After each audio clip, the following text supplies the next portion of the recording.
Good evening. My name is Athena Stenor, and last week I graduated from Phillips Exeter Academy. Okay. Although I'm only 18, I've lived in several places, and I've had to adjust to many different environments. Ever since I joined the Prep for Prep community in middle school, it's been a lighthouse throughout my journey, a beacon that always welcomes me home. Ironically, though, Prep keeps sending me out into different challenging environments and welcoming me back more worldly, more confident, at every turn. Most people don't know this about me, but I'm not a native New Yorker. I moved to Canarsie, Brooklyn, the summer after 6th grade from South Florida, where I lived peacefully until a devastating house fire forced us to move. Life in New York was just different. The sirens and the screech of the subway never seemed to stop, and everyone moved so quickly here, clearly too busy for me. But when I started Prep for Prep, New York started to feel like home. After finally adjusting to life in the Big Apple, I was thrown out of my comfort zone, again, when I went to boarding school. Let me tell you, there is no place in America more different to New York City than Exeter, New Hampshire. At first, as a city dweller, I was completely dumbfounded when students and faculty alike would come up to me in the dining hall and start asking about the sub-zero weather or the chicken tenders on my plate. Well, I now understand that those moments were their ways of forging a connection. At the time, I hated small talk. I mean, did these people really care about my lunch?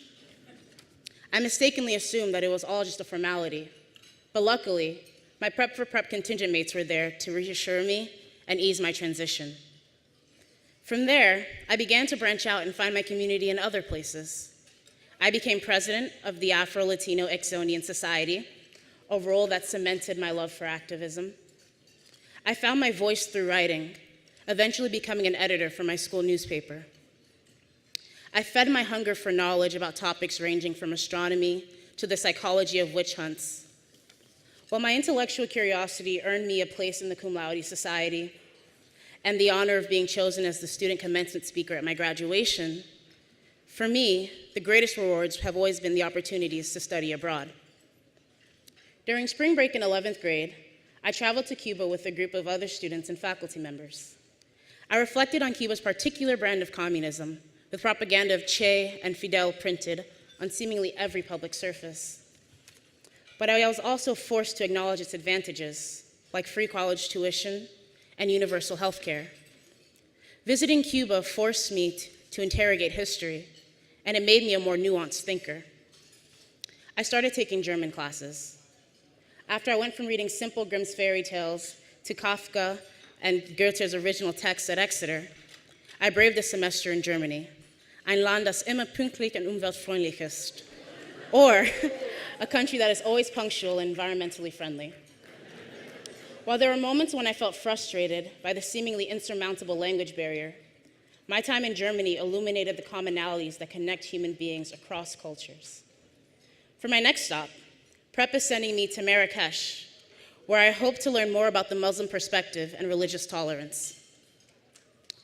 Looking back, I'm so grateful for my high school experience, because it taught me to appreciate the relief of pink flowers blooming in trees after a long, snowy winter, and the challenge of hiking through the tropical countryside of Cienfuegos, and the joy of sharing a bratwurst with my German host family.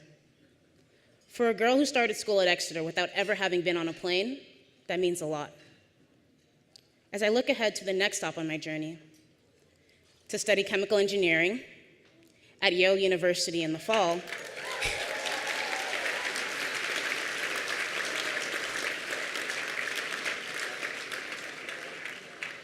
I know that Prep will always be my home.